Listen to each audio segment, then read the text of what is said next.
आज हम अपनी सत्संग श्रृंखला के दूसरे पुष्प को प्रभु श्री राम के चरणों में समर्पित करते हैं। आइए एक बार फिर गोस्वामी तुलसीदास जी की अमृत वाणी का पान करें और जीवन को सार्थक बनाएं।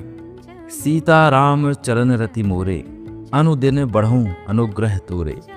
हे प्रभु, मैं प्रार्थना करता हूँ कि आपके अनुग्रह, आपकी कृपा से सीता और राम के चरणों में मेरी प्रीति दिन प्रतिदिन बढ़ती रहे, यही जीवन की सबसे बड़ी उपलब्धि हो।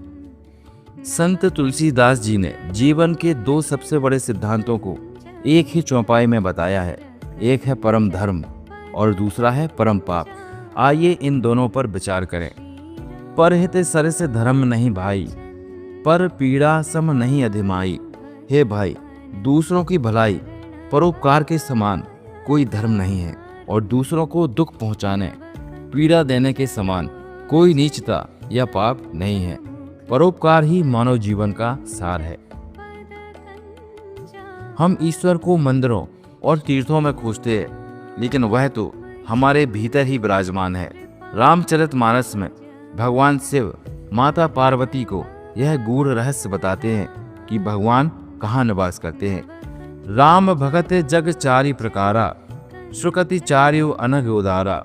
जो मनुष्य कपट छोड़कर दीनता से भरकर मेरी भक्ति करता है, मैं उसके हृदय में सदा निवास करता हूँ। जिसके मन में अहंकार और छल नहीं है, वही मेरा प्रिय भक्त है। भगवान राम को कौन सा स्वभाव सबसे प्रिय है? ना तो बहुत अधिक ज्ञान, ना ही बड़ा तप, बल्कि सरलता और निर्मलता। मौसम दीन न दीन हित, तुम समान रघुवीर। अस विचारी रघुवंश मणि, हरहूं विषम भव भीर।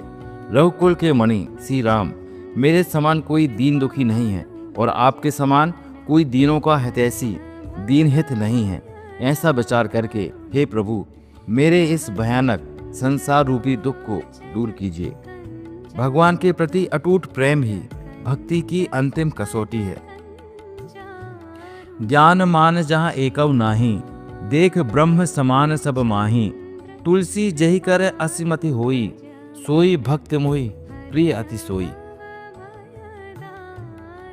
जिसके मन में ज्ञान का थोड़ा भी अभिमान नहीं है और जो सबके भीतर ब्रह्म ईश्वर को समान रूप से देखता है, तुलसीदास जी कहते हैं कि जिसकी ऐसी बुद्धि होती है, वही भक्त मुझे राम को सबसे अधिक प्रिय है।